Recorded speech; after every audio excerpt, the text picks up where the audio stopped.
A woman who was sacked from her job a year after changing gender has told Wales Today how she felt to win her case for unfair dismissal.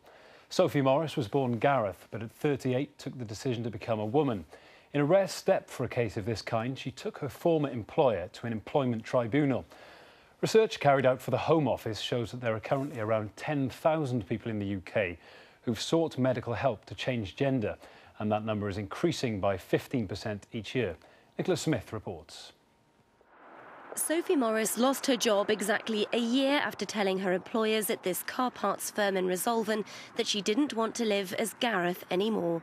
I was absolutely shocked. It was the last working day before Christmas, so it was effectively Christmas Eve for me.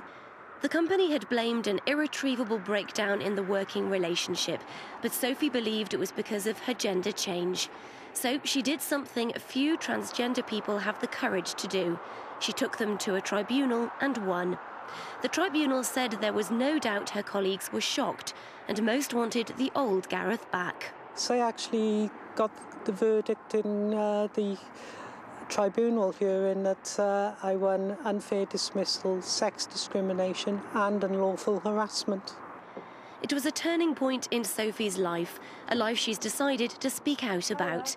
Today she's delivering Christmas cards to the friends who've supported her, but this journey began when Gareth knocked on their doors and told them something they weren't expecting. He came and knocked my door, handed me a letter and asked me to read the letter, and explained that he wanted to change his gender. But when I read the letter, I was amazed because I didn't realise the feelings and the things that that boy had gone through. And it's certainly something which I couldn't talk to anyone about because I never knew sort of what other people were like or how they would react to it, and because I never knew whether anyone else felt like this.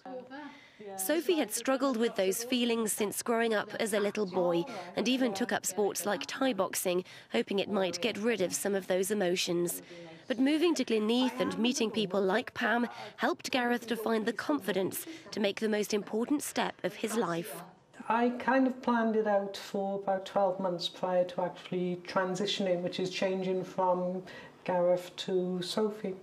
And it was a case of going through steps of seeing a psychiatrist up in London, talking through it, deciding on when I would be taking hormones, and then actually going through deciding when I was going to make my changes and when I was going to tell everyone, which was telling everyone from the family, which I told several months before, then telling work, and then telling the neighbours and all my friends. But 12 months on, Sophie no longer had a job. She'd never been unemployed, and that's why she felt so strongly about going to a tribunal. She'll find out how much compensation she'll get next year after it upheld her claims for unfair dismissal, sex discrimination and unlawful harassment because of her gender reassignment. No, I think what she did was very brave because that couldn't have been easy, and I think it is far easier for people to just shrink back, maybe change employer, just move away from the situation, because then it's far less pressured. Now Sophie's trying to build a new life for herself in Cardiff. Evening classes keep her occupied while she tries to find a job. That's not easy though, because she